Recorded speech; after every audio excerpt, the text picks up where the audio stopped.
Okay, so we're going to continue our micro review, and today what we're going to talk about are sort of the three fundamental assumptions of people, and then we'll conclude by talking about the three P's and the three I's. So when it comes to people, economists generally make three assumptions about them. The first one is that we're self-interested. Now note that this says self-interested and not greedy, right? Greed would be sort of the desire to accumulate more and more things for yourself.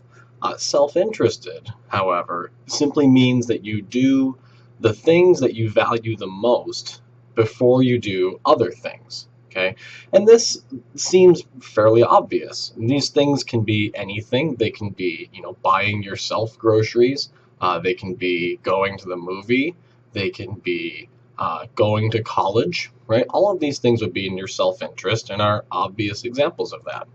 But they can also be other regarding. So I'm sure that some of you have at one point or another donated blood. That was also in your self-interest. You got sort of these warm, fuzzy feelings from doing it, and you like having those warm, fuzzy feelings from doing the right thing.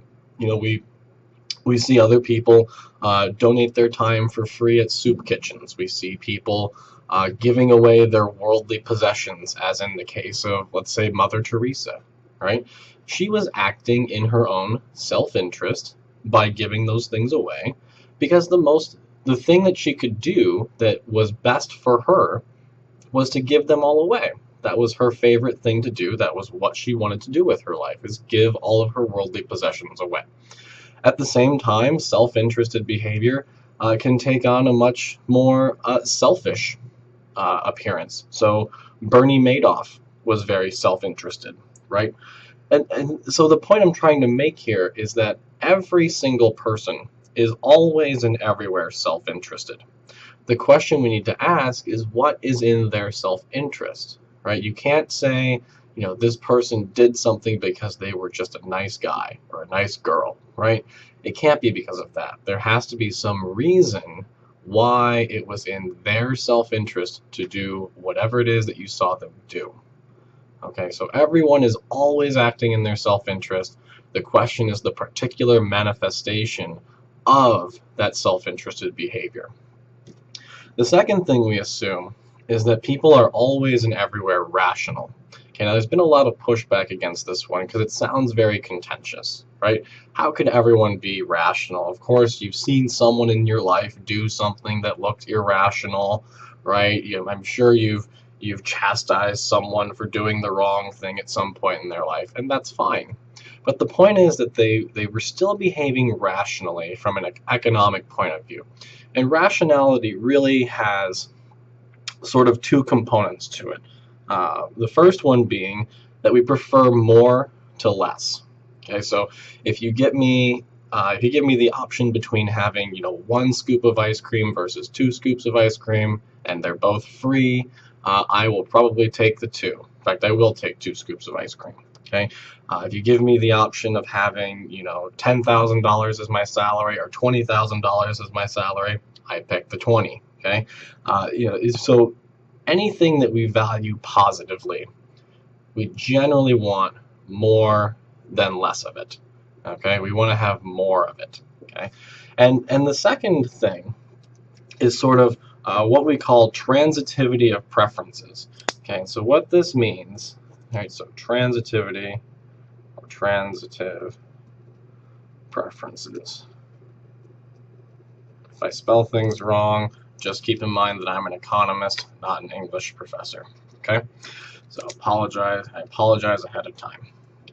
With transitive preferences, the easy mnemonic or the easy way to think of it is if A is bigger than B and B is bigger than C, then we know that A is bigger than C.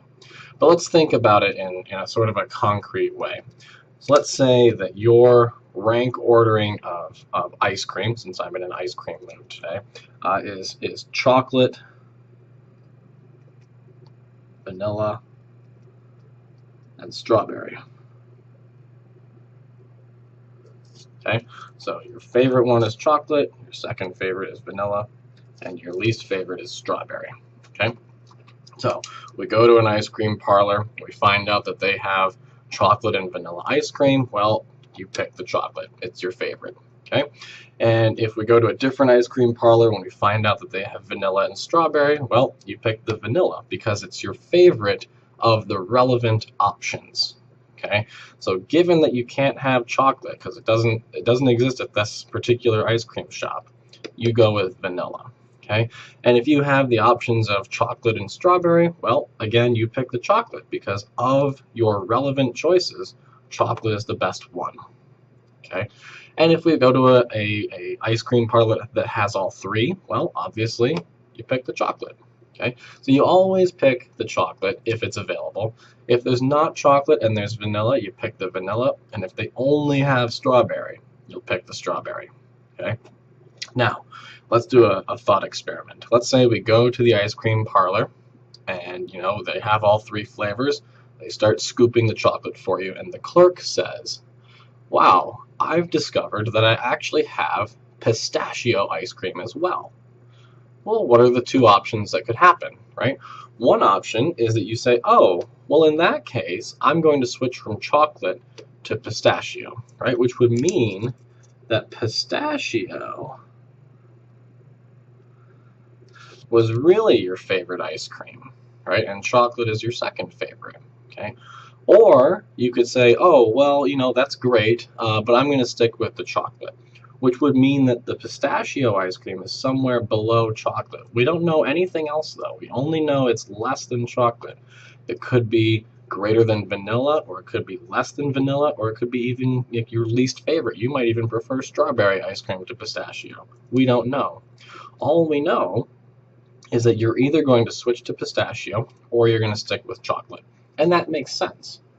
The opposite would be, oh, well, in the case of you guys having pistachio ice cream, I'm going to switch to vanilla, right? So that wouldn't really make sense, right? It wouldn't make sense if you were to say, oh, well, I'm currently going to have chocolate ice cream, but because I've found out that you have pistachio ice cream, I'm going to have vanilla ice cream instead.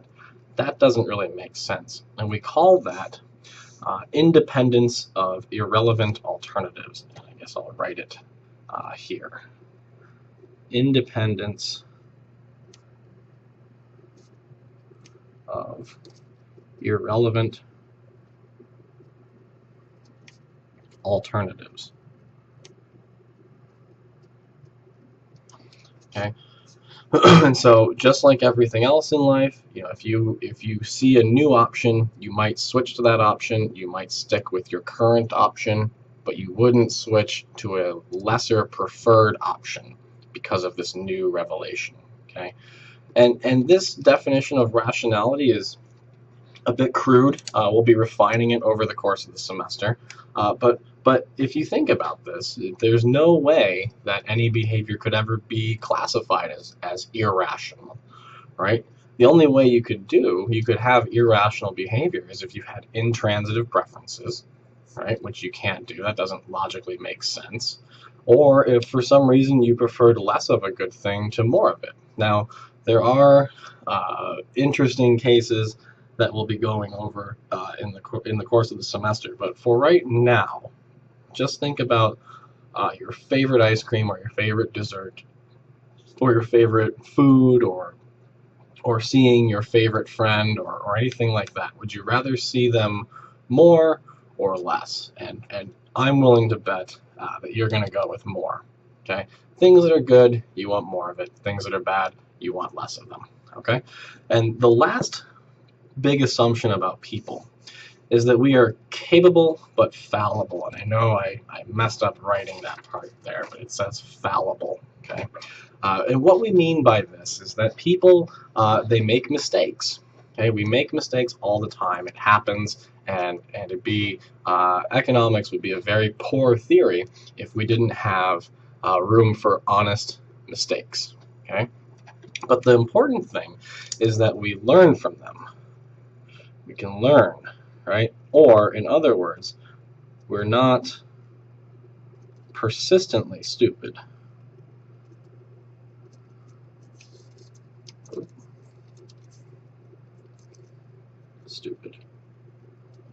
Okay, we make mistakes, but we learn from them. Okay, if you've seen Jurassic Park, the original one, or the only good one in that series, frankly. If you've seen that movie, you saw, at the very beginning, the raptor cage, right? And so the raptor cage, what were they doing? The raptors were testing all the parts of the cage for weaknesses, right? But they didn't have to test the same spot twice. Why? Right? The answer is because once you've tested it once I've poked here and I've gotten hurt, well, guess what? I know that poking right there again is going to lead to me getting hurt. And so instead of poking here again, I can try here or here or here, right?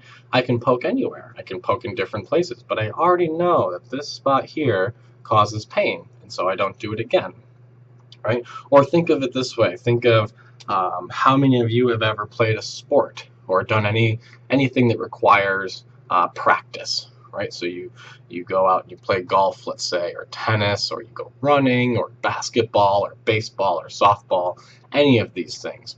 Are you better at that sport today than you were, let's say, 5 years ago, right? If the answer is yes, right, which I suspect that in most cases it is, why? Why weren't you as good when you were younger, right? And the answer is obvious. You hadn't learned how to play that game yet. Or if you've played pool or billiards, right?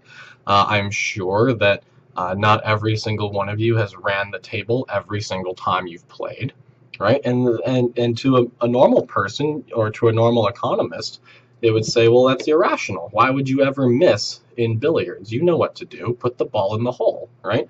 And you say, well, I'm capable of doing good things, but I make mistakes, right? We're only human.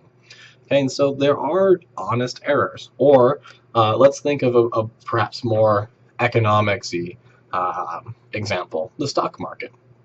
If I were to say to you that some people lost money on the stock market last week and other people made money, right? That's a pretty obvious answer. But why would anyone lose money on the stock market? Shouldn't that be irrational? Well, no, right?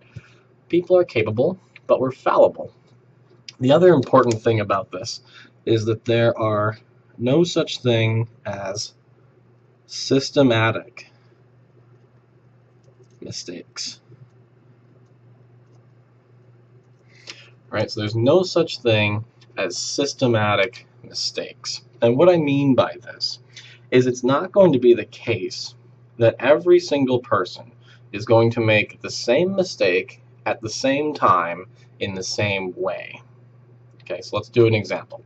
Imagine I get there's 20 of you in this class, so there's 21 including me.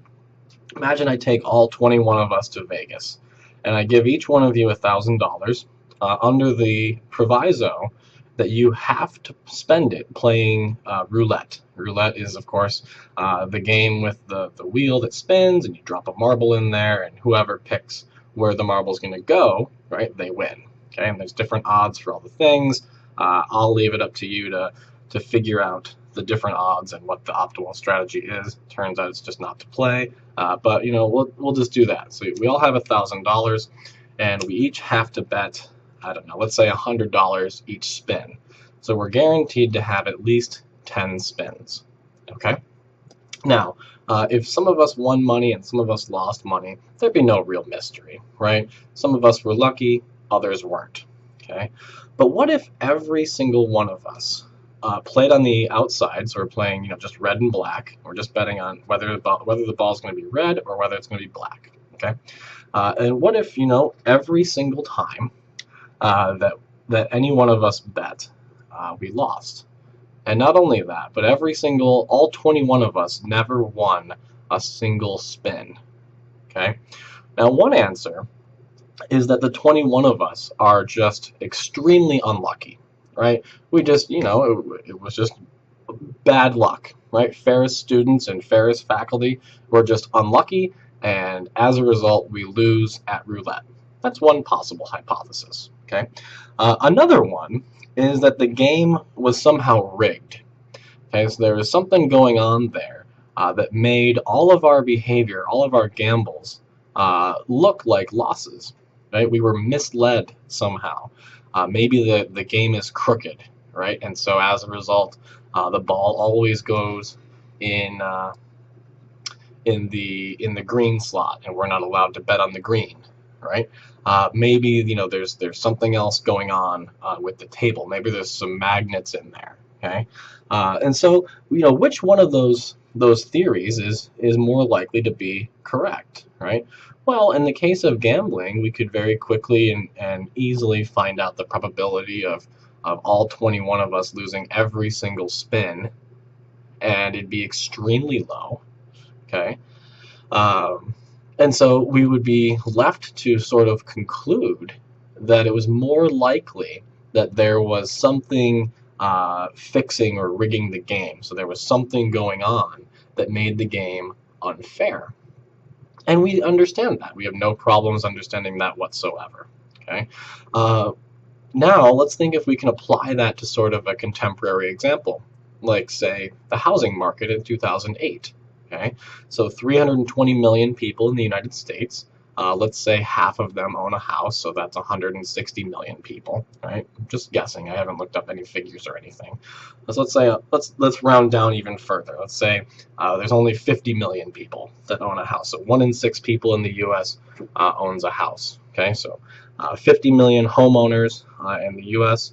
were just all unlucky at the exact same time, 2008. To have invested in real estate and lose money, right? That's one possible hypothesis. The other one is that there was something going on that rigged the game, okay? And so when we understand that there's no such thing as systematic mistakes, that not everyone's going to make the exact same mistake in the exact same way at the exact same time, we start to call into question sort of the rules of the game. Okay, now the root causes of the financial crisis and everything, that's a topic for Econ 221 or even an intermediate macro class, really. So I would encourage you to review your notes or go talk to your macro professor or just read up and look into it and see if you can find out what's going on. If you want to know more about that, please feel free to email me at any time, and I'll be more than happy to set up a time to talk to you, or we can just handle it by email. Okay, but the basic idea, right, is that with these 3 assumptions about people, that we're self-interested, we're rational, and we're capable but fallible, I can use these as sort of tools to analyze behaviors of individual people in any setting. I can do it when I can do it with students, right? So I can understand your behavior as students by understanding these 3 things. I can understand the behavior of my colleagues, right? At department meetings or anything else, I can analyze their behavior with these 3 assumptions. We can think about the behavior of businesses, right? Business owners and whether or not they hire. We can think about workers. We can think about all kinds of stuff using just these 3 assumptions about people, right? And these 3 assumptions seem pretty all-encompassing. We don't need much more about them, right? We just need that they're self-interested, rational, and they learn from their mistakes. That's all we really need. And if I've got that, I've got the basic underpinnings of standard economic thought, okay? All right, so in the next video, we'll talk about the 3 Ps and the 3 Is.